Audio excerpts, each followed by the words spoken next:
Իմաստություն Սողոմոնի գլուխ առաջին Սիրեցեք արդարությունը, երկրի դատավորներ,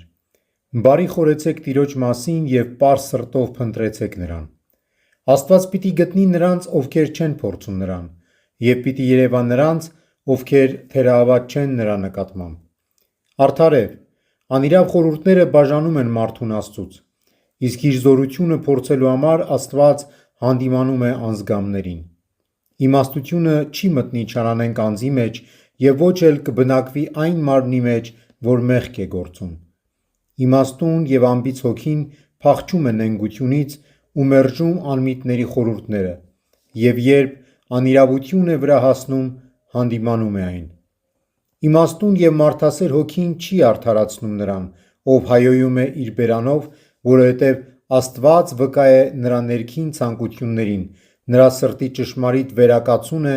և նրա լեզվի ունկնդիրը: Արդարև, Տիրոջ Հոգին լցնում է տիեզերքը, և նա, որ պահում է ամեն ինչ, գիտե թե ով ինչ է բարբառում: